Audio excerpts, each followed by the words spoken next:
So guess what? President Trump has already gone back on every non-interventionist argument that he made on the campaign trail. So you guys remember it. He said, we need to stop nation building and spend the money at home. The Iraq war was stupid. Believe me. This is what I'm going to do. You know, why don't we spend it here? Now, I gave him credit for that, but at the time I warned you, hey, look, he's using this rhetoric, but you have to remember his rhetoric the other half the time is the exact opposite. So the other half the time he's like, we're going to bomb the shit out of them, talking about ISIS. We're going to take out their families. Don't just take out ISIS, take out their families. Believe me. So that's just him calling for terrorism. Let's kill civilians for a political purpose. That is the textbook definition of terrorism. So half the time he's more non-interventionist than even the Democrats in the race, and then the other half the time he's more interventionist and hawkish and terroristic than even other Republicans. So you can't discern what he actually believes. You know, so anybody who latched on to something, it's just, you had no way of knowing. And this was my argument against not only Donald Trump, but Hillary Clinton too. If you have somebody who's been on both sides of virtually every issue, then you simply cannot be supporting them based on policy, because you don't know what the fuck they're going to do. So it's more about you're in a cult of personality, and you might not acknowledge that to yourself, but that's because you're fucking, you're trying to make yourself feel good about the personality you latched onto. So how exactly did he go back on this? Well, the Marines were just officially deployed in Syria. So we now officially have boots on the ground there. We have a new base and about 400 troops and a bunch more advisors. So Syria was one of those places where, we have the invasions and the all-out wars and the ground troops, at least some level of them, still in Afghanistan, still in Iraq. That is not the case in Syria. Syria was mostly traditional airstrikes. So no boots on the ground, maybe some advisors, which do count as boots on the ground in my book, even though the military swears up and down, no, that's not boots on the ground, even though it's literally boots on the ground. But Trump's saying more, send the Marines. So now, again, Mr. Half the time I'm so anti-interventionist and let's stop nation building, deployed more troops now to Syria. And furthermore, it's coming in Afghanistan too. So General Joseph Vattel, however you pronounce it, testified before the Senate Armed Services Committee, and he said, we need a troop increase in Afghanistan. He's sent a letter to Trump saying exactly that, and we've already been there for about 16 years. So seriously, just one more time, we're going to increase the troop levels, and then that'll fix everything, just one more time. Really? So on year 3, because this is what they were saying all along. Like, oh, well, look, we just need a little bit more time, some more troops, and then we're all good. They said that at year 3, at year 5, at year 7, at year 12, a little bit more. So really this time is this will do the trick.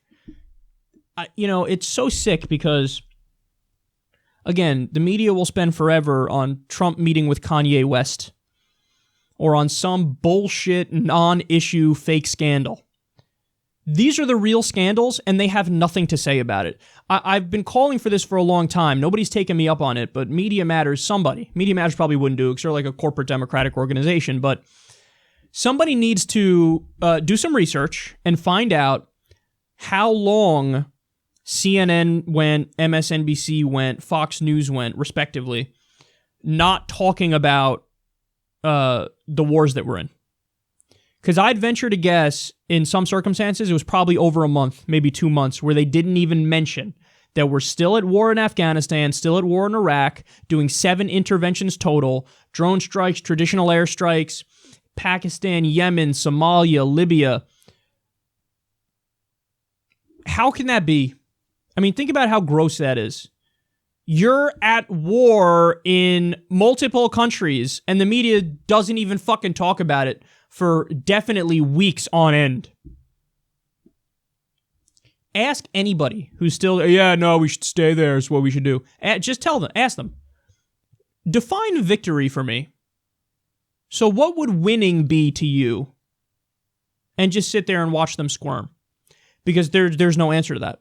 Because there is, what is it? What would it be?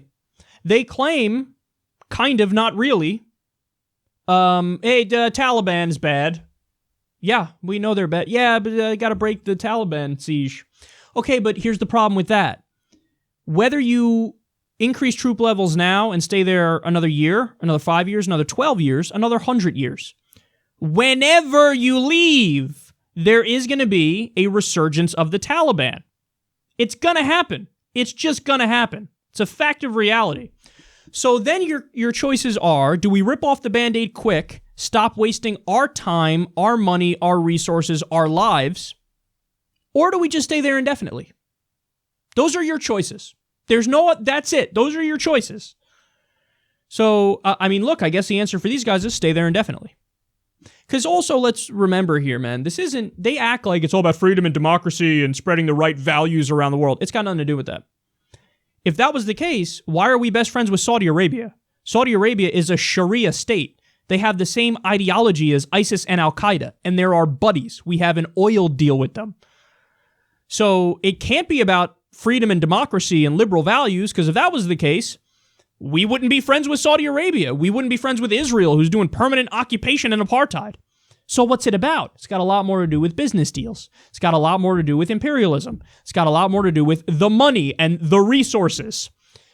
So, whether it's minerals in Afghanistan and opium, or whether it's oil in Iraq and elsewhere, whether it's having a vital control of certain regions on the chessboard that is, the various global powers, us versus Russia, usually it always comes back to that.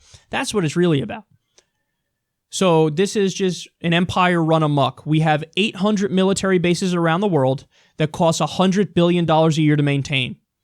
At the same time that's happening, we have 50% of the country makes $30,000 a year or less. Think about that. That's atrocious. That's obscene. Like half the country's poor. And what do? We've already been in Afghanistan 16 years, spent trillions of dollars there. Let's just stay there longer. Iraq, by 2053, Iraq will cost $7 trillion. So we can spend $7 trillion in Iraq, trillions more in Afghanistan, $100 billion a year on our 800 military bases around the world, and Flint, Michigan still doesn't have clean water, and our infrastructure gets a grade of D. It's a sick joke. Mr. Trump, let's spend the money at home, decided, fuck it, let's spend the money there. Let's keep doing that. Let's do what all the other presidents do. Let's continue with our imperialism, deploy troops to Syria, escalate in Afghanistan. Because, it's like they say, the 17th year is a charm. And I haven't even brought up the fact of oftentimes in all these different places, we're actually creating more terrorists. This is just like the drug war. So with the drug war, what do they say? We got to stop people from taking drugs. That's what we got to do. We got to stop them. We're going to limit the number. Well, the same number of people are taking drugs now as were before the war on drugs started. Or if anything, it's even more now. So you wasted $1 trillion, had tens of thousands of people die because it's a literal war on drugs. So you're fighting the drug cartels. People get caught up in that violence and get killed.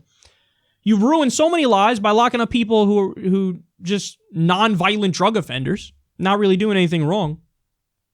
And it's just been an abysmal failure by every measure. If the same number of people or more people are taking drugs now, that is the definition of a failure. Because you said the goal was to limit that or to eliminate it. Well, same thing with the war on terror. We need to limit or eliminate terrorists, jihadists. There are more today. There are more jihadists now than there were before you did the war on terror. That is the definition of an abysmal failure. And it turns out when you have an allegiance with Saudi Arabia, who are the key culprit in spreading radical Islam, that's the problem right there. That mixed with the fact that our drone strikes, for example, kill 90% the wrong people, and then that tends to radicalize populations. That tends to turn more people to be sympathetic towards the Taliban or Al-Qaeda or Boko Haram or Al-Shabaab or whatever fucking monsters are in their area, because when U.S. drones are massacring civilians, they go, well, at least these guys are going to protect me from that.